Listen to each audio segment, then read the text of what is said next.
funds for the ice storm. The city is eligible to receive up to about $500,000, but remember, out of that $500,000, there's a 25% match requirement, which we've already spent, so we should be good on that. Casey will be submitting the docs and paperwork to get the funds from the state. Money goes from FEMA to the state, then to us. It might take a couple of months to get the funds back into the funds or the accounts where the bills were originally paid out of. So again, that's good news. I mean, we probably did better than I thought we would in terms of what we got back on that.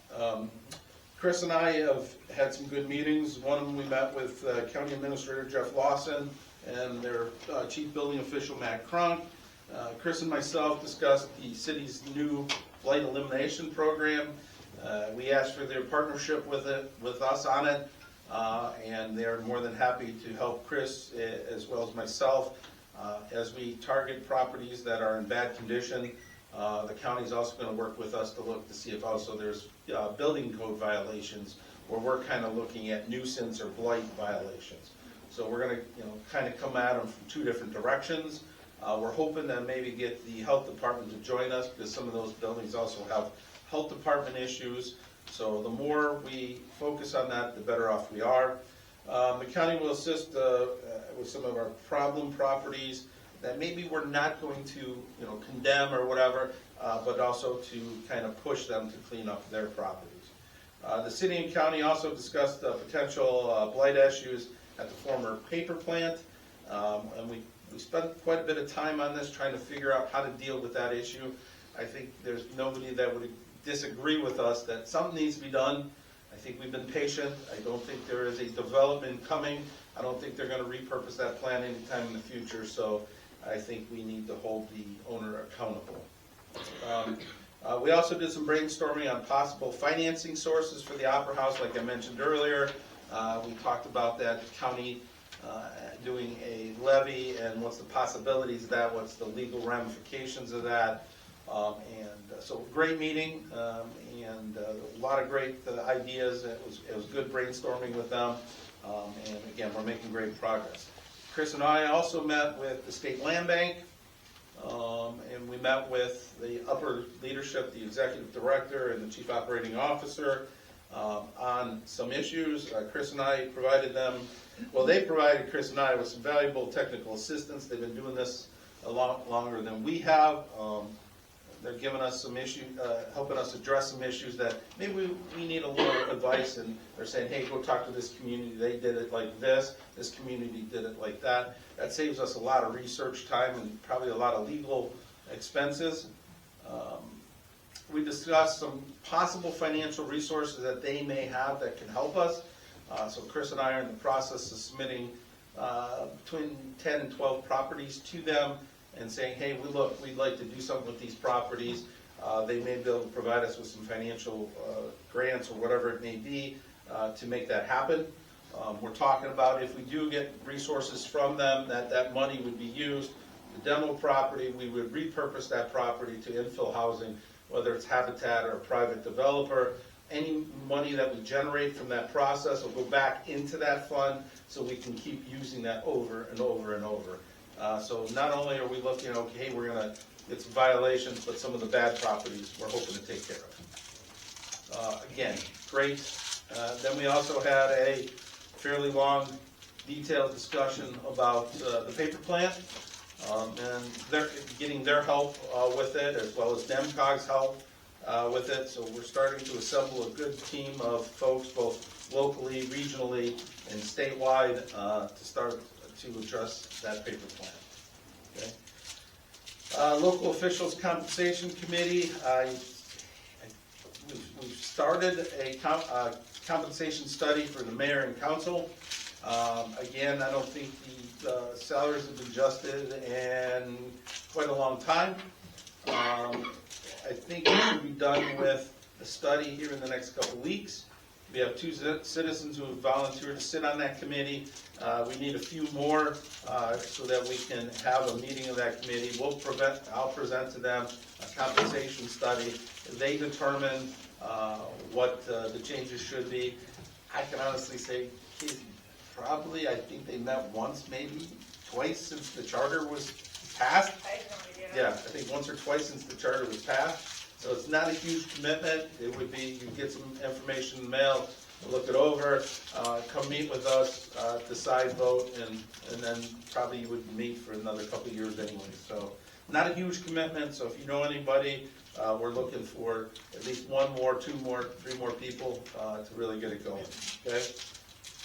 And that's all I have. Again, like I said, I was out last week, but I think we've got a number of meetings set up for this week with, I know Chris and I on blight, and also we've sent out numerous letters to people of, hey, look, you need to do this with your house, or you need to do this with your abandoned building. So the pressure is on. I think the word is out. We've had people come in and say, hey, look, I got a concern. We also have started the inspections. I think we issued 5 of the permits for short-term rentals, where they already had their inspections. There's more inspections scheduled, and I think we are at 10, I believe, right now of the applications. I think half of them are approved, so they have permits. The other half we have to finish. So I got. All right, thank you. Any questions, comments? I have a question for Dan before. Yeah.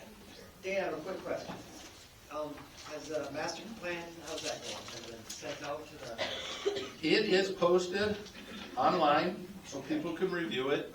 Comments, I don't know how many comments have come in. I really haven't checked on that yet. I know Alex is handling that. And so hopefully, I believe that period's done here at the end of the month. And then at that point, then it needs to go to the planning commission for their approval. They make a recommendation to council to approve it. So we're getting close to that being completed. The zoning ordinance, I think we have a completed first draft of that. I have not seen it come to me yet because that's something I'll probably need to lock myself in the office for at least 2-3 days to read cover to cover to make sure everything matches up. And then we can start posting that on and then start to get comments on that. And the rec plan is functioning and good to go. I think we made some minor corrections and things like that on that, so that's good to go. And matter of fact, we're probably going to use that to go after a DNR grant here in the future. Great. Thank you. Oh, one more thing, sorry. The DNR land swap, the appraisal, we awarded the appraisal contract. They're doing the appraisal. It should be done here in the next 30 to 45 days. And then at that point, we can sit down with DNR and work out the finalization of that land swap and come back, and hopefully we'll be new owners of that land off of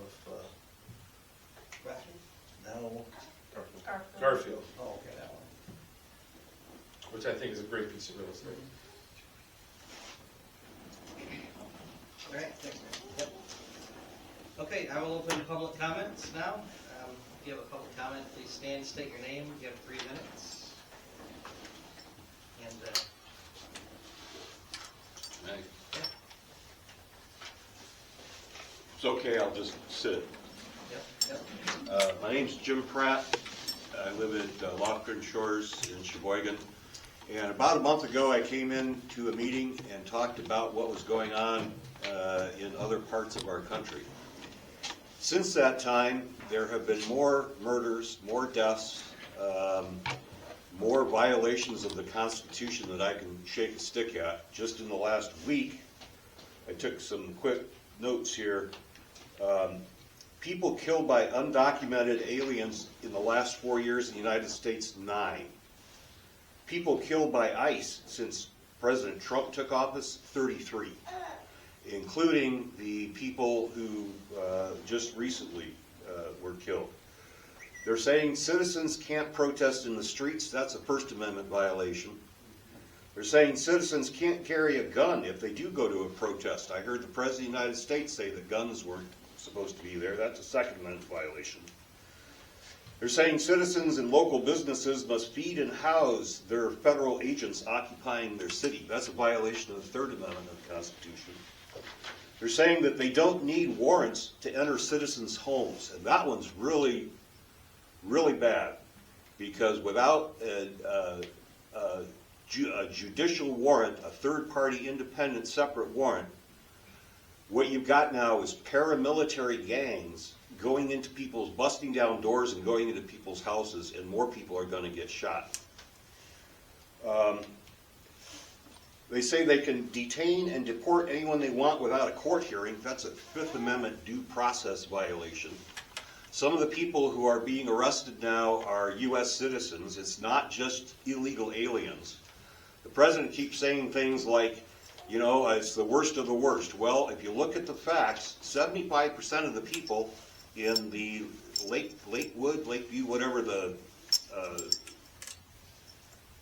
private prison is here in Michigan, 75% of the people have absolutely no criminal history.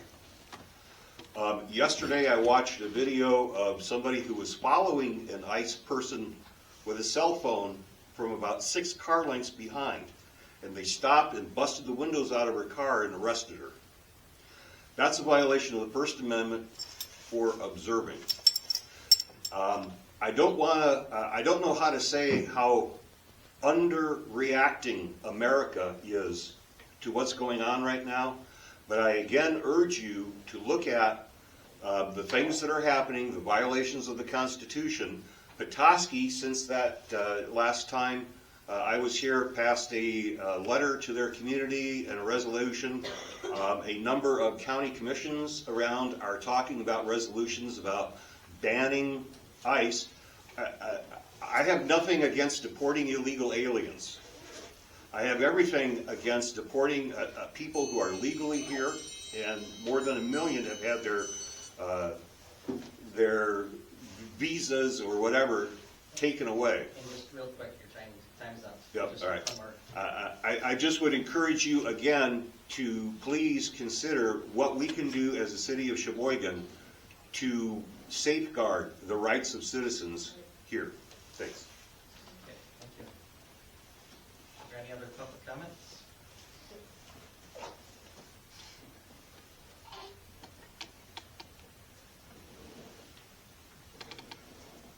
Hello, my name is Kate Lindsay. I'm a resident of the city of Cheboygan. I'm also the president of a local organization called the Straits Area for Freedom, Fairness, and Equality, or SAFE up north. And so we actually put on a lot of the demonstrations that you see in town on Fridays afternoons. And so we are out there on the front lines, so to speak, putting forth our exhibiting our First Amendment rights. And so we're the ones who, when ICE and Border Patrol come to town, we're the ones who are following or taking photos or video, and we're reporting on that. The reason that we are doing that is because ICE has already been to Cheboygan, Border Patrol, but they might as well be interchangeable. But when I spoke to the lieutenant after ICE came to town, or after Border Patrol came to town and took my neighbors, after they took my neighbors, my hardworking neighbors who took care of elderly people in the neighborhood by helping rake leaves, by helping shovel snow, carry groceries, clean up the back dumpster behind an apartment building when it got just demolished with trash. These were good people, and they just wanted a better life, and somebody ratted them out, and I'm pretty certain that somebody had to do with or was our county sheriff. And I have reason to believe that because I was part of a conversation that also involved Councilman David Martin, where we were able to receive firsthand an email message, a very fascist-sounding email message from the sheriff, basically saying that the sheriff would be happy to put away protesters and fill his jail cells, he said, with protesters, and that he'll happily back ICE. But he will not protect citizens of Cheboygan, residents of Cheboygan, from Border Patrol or ICE. Now, when Border Patrol came to town, they did a big operation at Louis, and they let one person get away. And they took him down in my neighborhood, in front of my parents' house, with my parents on the porch. if this had been in Minnesota, they might have shot in the general direction of my parents. And my bullet could have hit my mother or my father. And so I am asking that the city council step up and the city, perhaps working with the city police chief, who, by the way, when I spoke to the chief of police, they found out because they happened to be driving by. A squad car happened to be driving by and they saw the operation at Louis. And so I'm just asking that you guys work together, put forward a resolution similar to the one that Petoskey did, so that citizens can feel protected when the sheriff won't protect us. So that's what I'm asking. Thank you. Thank you. Any other public comments?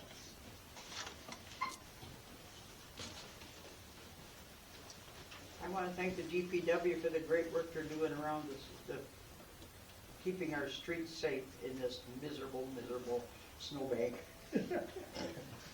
I have to say I agree with what both the former speakers said, but no one wants criminals here.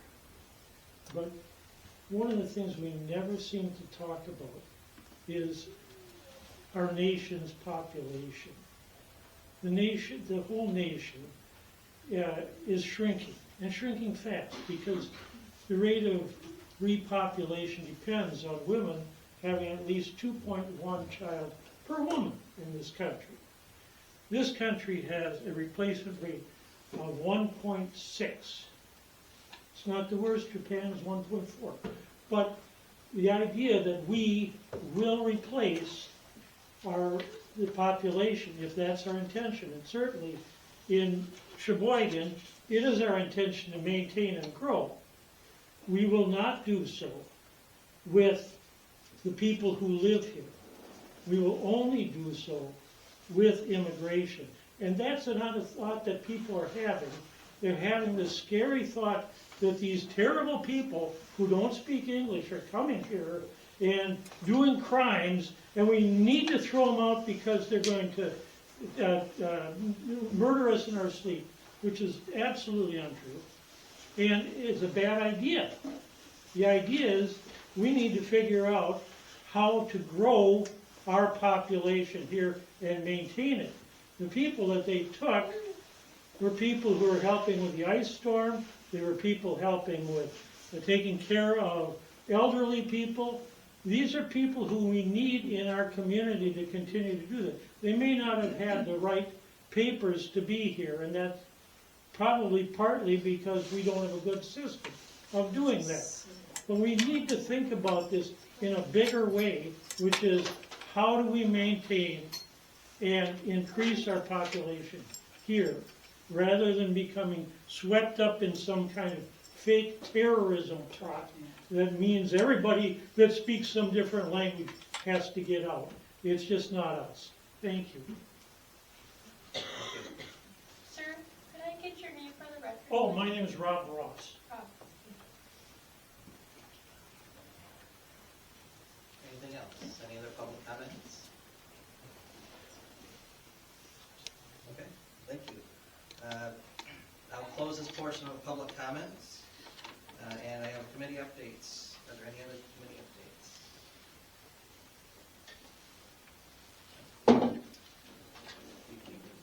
No, next week. Okay, meeting is adjourned. Thank you, everyone.